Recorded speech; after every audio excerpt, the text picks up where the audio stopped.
Hello, I'm Llewellyn King, host of White House Chronicle, which is coming right up. But first, I'd like to take a little time to tell you a little story. Think of it as a point of personal privilege. In the county of Fauquier, in Virginia, there stood, till very recently, a wonderful building called the Livestock Exchange. It's where horses were bought and sold, cattle were bought and sold, and alas, it burned down. And with great heroism, local people managed to save 205 cows, and 15, I think it was 15 or 17 perished. Terrible thing when animals are caught in a fire. But what also was saved was the lunch counter. Now, this lunch counter is very special. I've always used it as my political sounding board. What they're talking about at the lunch counter at the Fauquier Livestock Exchange is, to me, the measure of America. All journalists have places like this. They go to find out what people are talking about. And it is run by a remarkable man called Kevin Whitener. And what is remarkable about it is you have certifiable millionaires, billionaires, and people on welfare and ordinary wage earners all gathered around, probably talking about horses, and without any sense of class or difference whatsoever, eating one of the best breakfasts in the world. An Irish journalist friend of mine came out, saw this, and was so impressed by this egalitarian performance at breakfast that he wrote a special piece for his newspaper about it. If you're ever near the Fauquier Livestock Exchange, if you don't mind eating off Formica and hearing a few dirty words here and there, go in. The breakfast's superb, the philosophy is great, and the camaraderie cannot be equaled. We will be back shortly with a very special program. Little different, very important. We'll be right back. White House Chronicle is produced in collaboration with WHUT, Howard University Television. And now, the program host, nationally syndicated columnist Llewellyn King, and co-host Linda Gasparello.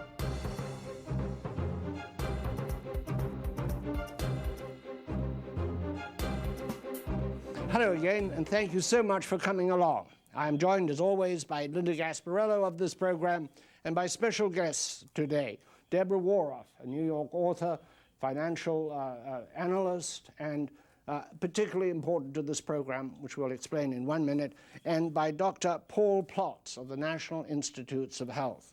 And our program today involves that delicate issue of how government money is spent on research, how you get enough money for research. We've often talked about it on the program, what is properly in the government province and what is properly in the private province, and a very terrible disease called chronic fatigue syndrome is our subject today. It needs research, it needs the people who have it need to be comforted, encouraged, etc., which is where Deborah Waroff comes in. Deborah and I are old colleagues from many years ago. We knew each other quite well. We worked on some same projects back in the 1970s. And sadly, she has been afflicted for 20 years with a deadly disease that has really stolen her life. She wrote a very eloquent, very beautiful, very persuasive piece of testimony which appeared on the internet. I read it, became interested, went to find Deborah again, and that's how we come to be talking about this disease. I then wrote a newspaper column about it and got more response to that column than anything I have written in more than 50 years in journalism. Deborah, tell us a little bit of your story, please. Well, the first thing I want to get straight is that chronic fatigue syndrome is a terrible, misleading name for this disease. It was dreamt up in the 1980s by some very young employees of the CDC, the Center for Disease Control in Atlanta. And, but there are really, in fact, two diseases masquerading under this rubric. CFS1 is what I have, of which one of the chief characteristics is that after exertion, after exercise, you collapse. You may collapse for 24 hours, 48 hours. This is one of the most distinguishing features. In addition, of course, to the more than 6 months of what they call fatigue. But I don't really think it's fatigue. It's like being a car that doesn't have any spark plugs or any gasoline. Now, if you had a car that had no spark plugs and no gasoline, would you say, this is a very fatigued car? No, you wouldn't.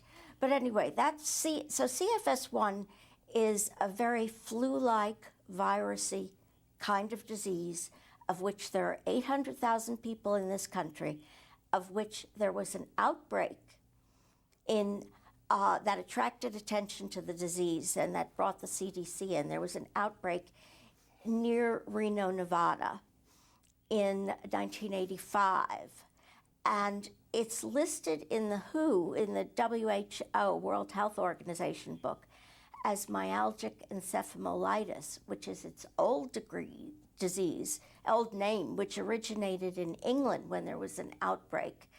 And I think that's a much better name because it suggests that there's pain and suffering to it, which there most certainly is. I mean, there's all kinds of symptoms like sometimes nausea, headaches, fainting, dysphasia, not being able to use words properly, cognition failure, so on. Then, I'm sorry, I'm going on a bit, but then we have CFS2, which came along, which is much more psychological. Various psychiatrists have defined it, led by a team in England.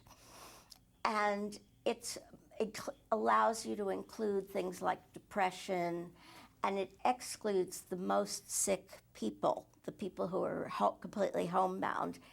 And of that, instead of the 800,000 in America, there are counted 4 million were counted by the CDC. That is, they were projected from a study. So I've gone on about that because I feel that all the arguments about this disease originate in people not knowing what they're talking about, and they confuse it. I think that demands that we go to Dr. Plotz. Paul, you're a physician scientist at the National Institutes of Health. What do you think of Deborah's characterization of this disease? Well, I think let me start back. There is a lot of problem with the boundaries that is confusing to everybody, and it is one of the issues that is central to moving forward on the research. I know we're going to talk about the virus that's recently been described, and the issue that needs to be dealt with is whom are you testing and for this virus, and whose definition are you using, and is there an agreed definition? And so I don't know the ins and outs of CFS 1 and 2, but I do know the critical need to use as well-defined a description as possible so that everybody who is doing studies will be studying the same set of patients. Linda, you've got some from these extraordinary emails we received, some examples. Maybe you would read one or two. That's right. After Llewellyn wrote a piece for Hearst's New York Times syndicate, he just had an overwhelming response to it. And I just wanted to read one of the letters, or a couple of the letters from some of the sufferers of CFS. This is one from a woman named Claire. When I became totally disabled 7 years ago, because I had not announced my illness previously, nearly everyone I knew figured the illness was in my head. They were aided and abetted with this sort of reasoning based on how the majority of the medical establishment and the media had treated CFS. Like many with CFS, I lost all of my companions and my spouse. No wonder so many people with CFS commit suicide. Also, this condition negatively impacted my ability to earn a living over the years, and so my Social Security payment is far less than it might have been had I been healthy. I know I am not the only one in this predicament. Small benefits, absent spouse, disappeared friends, family in denial, everyone wanting to blame the victim. A lot of these letters, Paul, are critical of NIH and more of the CDC. Why is that? The victims, and they really are in parlous shape, feel that they have been let down by the two institutions they feel should be helping them. I think that the problem, and I as a physician scientist, I've thought about CFS and related syndromes for many years. It's in the corner of medicine that I practice in, rheumatology.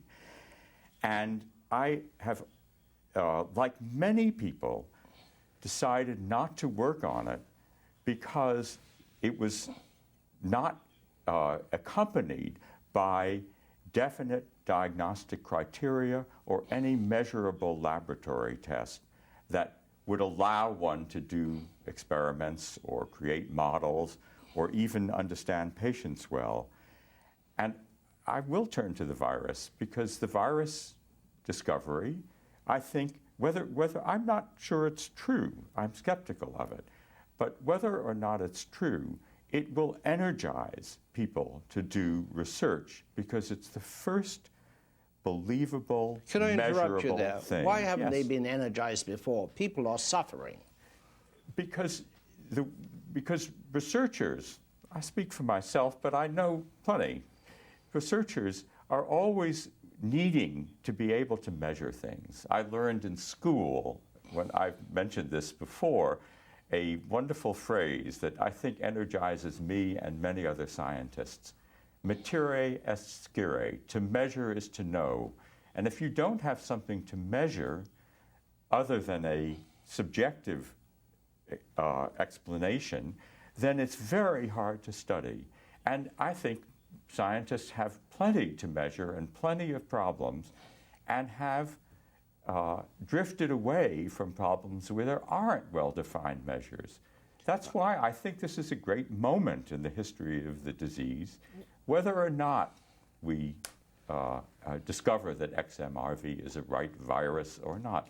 A lot of people are thinking about CFS, which was, I think correctly, as you characterized it, largely neglected in the past. There has been research. There's been actually some excellent research from NIH and from other places, but I think compared to the amount of illness that this CFS causes, it's been understudied. And If there are 800,000 to 1 million people, that's a lot of suffering people. I'm going to interrupt you a moment for station identification. You are listening, and this is for our benefit of our listeners, on Sirius XM Radio, channels 110 and 130. You are listening to White House Chronicle from Washington with myself, Llewellyn King, and Linda Gasparello of this program. Special guest today, the author Deborah Waroff from New York City, and we're most grateful to have with us from the National Institutes of Health, Dr. Paul Plotz, who is a clinical scientist, or physician scientist, I think is the way you're described.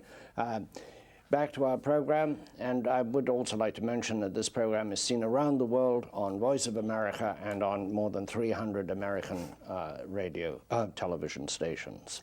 It airs on Sirius XM Radio at 9:30 every Saturday, the audio of this broadcast. Linda, what were you going to say? I was going to ask Deborah whether or not she sees any similarities between the way CFS is being treated by the medical establishment and the way HIV/AIDS was in the early days. Oh, definitely. And I also think they overlapped in that the institutions were so overwhelmed by HIV that they had this other ostensible virus or ostensible disease come along, and they kind of went, oh, no, not another one. And, it was really given short shrift in those years because everyone was overwhelmed with HIV. But yeah, the XMRV that Dr. Plotz has talked about would in fact be a retrovirus like the one that causes AIDS. The HIV causes AIDS. It would be the third human retrovirus. But if I could just say something rude, I believe, and one of the great writers on the subject, Hillary Johnson, whose book Osler's Web tells the early story of this disease, I believe misogyny has played a great role because there are 3 to 4 times as many women afflicted with this as men. And the CDC, in fact, in its writing on its webpage, focuses on this fact. Now, you look up thyroid, which has thyroid disease, has 3 times as many women as men. But they don't write on the thyroid page that this is a woman's disease. And I think it got a reputation for being a lot of whiny, neurotic women who were making pains of themselves. I don't think Paul thinks that, do you? Well, I don't think it's an entire mischaracterization. I think that happens to diseases, that they get a character in the popular medical mind, and that does affect how people do research on them. I don't think that's totally false. I've been doing my own journalistic research on this. I've talked to quite a few doctors who write, quite a few doctors who I know, and they've been very negative about being enthusiastic. They really have pushed it aside, including people who I thought would be a lot more interested, 2 particularly doctors who write for major newspapers, who think that they almost say, they don't say, that the sufferers, the people like Deborah, are overdoing it. They almost say that. They don't, but they have become very close and very dismissive, in fact. In the last several years, there's been an intense effort to erase that kind of division in medical studies in general, making sure that women are studied as well as men, that African Americans are studied as well as Caucasian Americans, that children are studied as well as adults. It doesn't happen overnight, but I think that people are extremely aware of the need to do that. And I think that will spill over into looking at CFS as well. Yeah, I think you're right.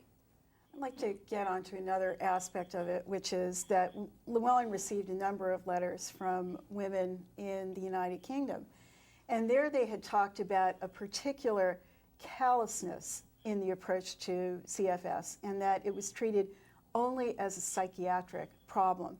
And they feel that the United States, that the CDC in particular, has been very much influenced by psychiatrists. And they really feel that it needs to get out of the realm of psychiatry, of course, and into the realm of the viral realm where it could be research. But that reaction from the United Kingdom particularly hit me, that this is, in the UK and maybe Europe-wide and maybe other places in the world, as this program goes out on Voice of America television, that it is treated simply as a psychiatric problem.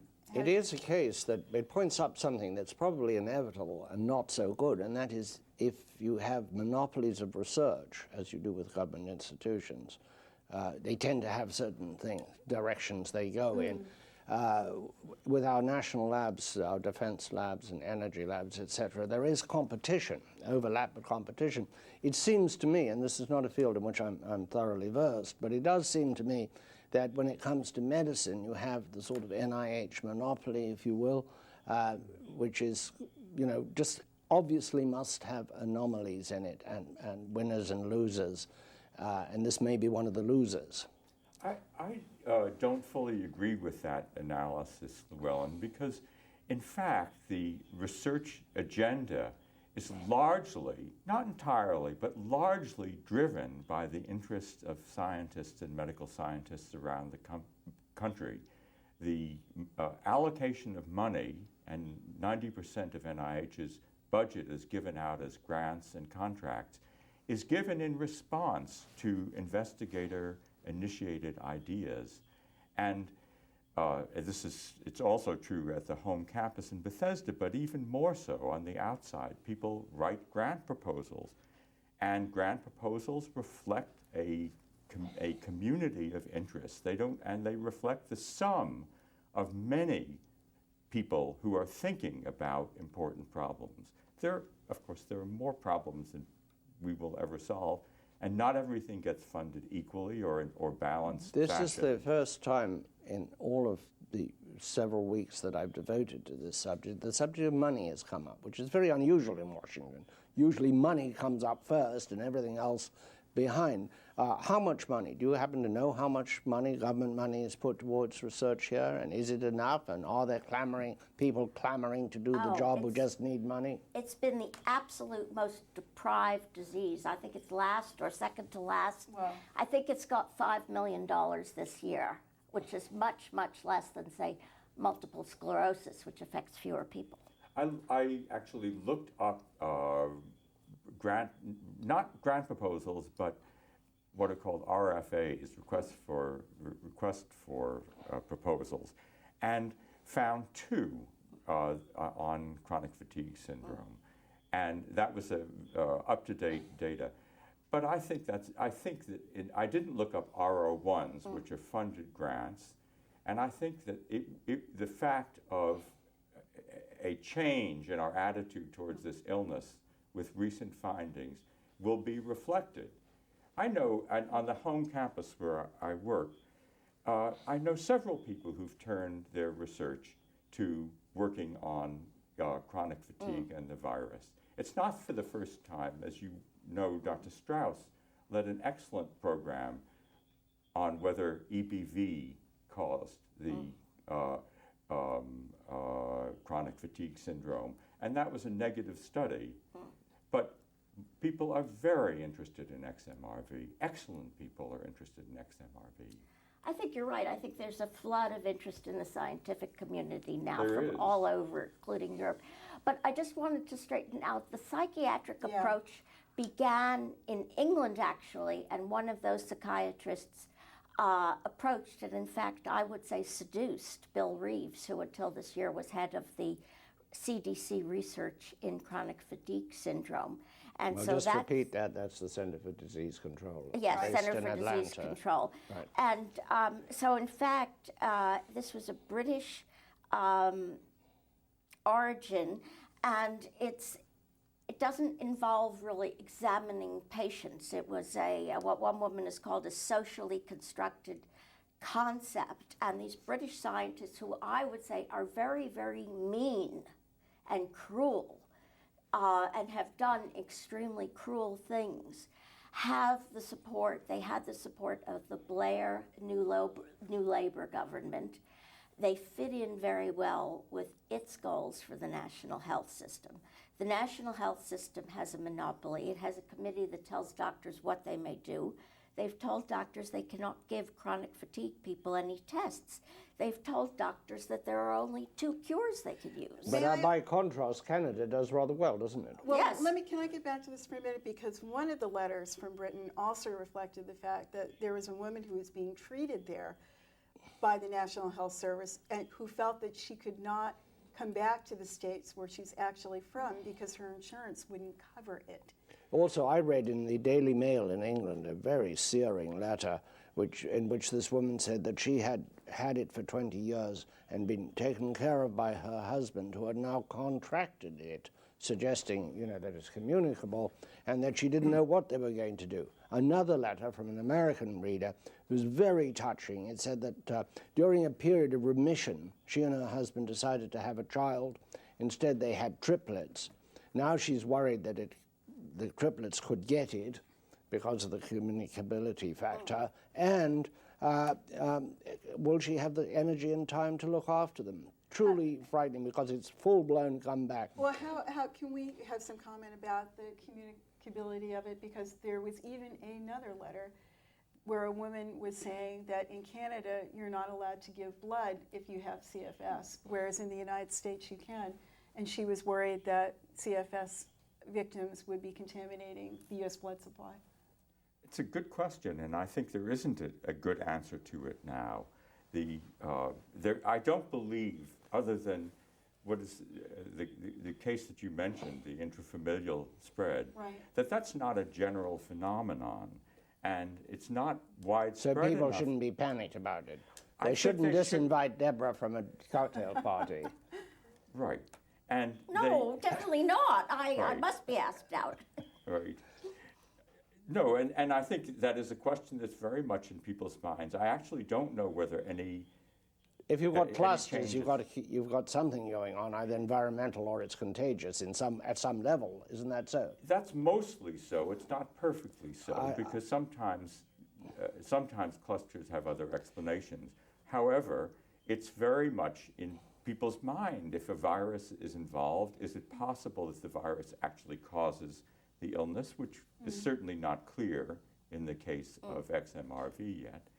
And If so, is it communicable, and how is it communicable? Is it communicable through the air, through blood, through contact? All of the those are questions that were once asked about AIDS when that wasn't Absolutely. quite clear. I'd like to get to the question of treatments. Deborah, you have written very elegantly and very beautifully and very stirringly about collapse in 2003, 2004. Here you are on a television program doing pretty well. This is because you now have a very controversial treatment using ozone, is that correct? That is correct, and also I want to stress that one of the things is that you have a certain amount of function. I mean, at present, I'm a little behind on my ozone treatment because I had 2 surgeries this year and had to stop it. So I can function 3 hours a day, maybe. I'll be in collapse this afternoon, although I'm quite perky at the moment. But the... Don't collapse this afternoon, we've got a radio program to do. well, I'll do it lying down. Anyway, no, I found, quite by accident, I found someone who was doing intravenous ozone treatment, which is used in behind the Iron Curtain, and it's used a great deal in the Cuba. former Iron Curtain. And it's had what? Russia. And Former Russia, yeah. Former Iron Curtain. Former Iron Curtain. And it's had success. It's the oil curtain now. Right, the oil. It's had success with antibiotic-resistant tuberculosis in Russia. There's a paper on that on Medline. So it obviously, it's not really accepted, but it has some background, some proof, some scientific research has been done. And the ozone, I'll have to be getting back on it in about 2 more months. I'll be really good, and I'll be able to work about 6 or 7 hours a day. We're grateful that you've made the effort to come on the program today, and we're very grateful to you, Doctor. And Linda, you might take us out with one of your letters. All right, here's one that's more optimistic. This is from a nurse, Rita Lozier. She said, "I feel so lucky." Funny comment for somebody who has ME and who is currently living like an unburied corpse. Since January of this year, I have done virtually nothing except basic bodily functions like breathe, lie on the couch, read books. For a woman who has been a lifelong athlete, this is torture. Why am I lucky? I have only been trapped in this illness for the past 9 months, not for decades like some folks. I've assessed the information about XMRV and have tested positive. I will be able to start antivirals immediately. Linda, that's a great sad way to go out, because this is a very serious issue. But our program is over for today. We will be back next week, same station, same time. Meanwhile, all the best. Cheers. Keep talking. Thank you. Sounds good. I think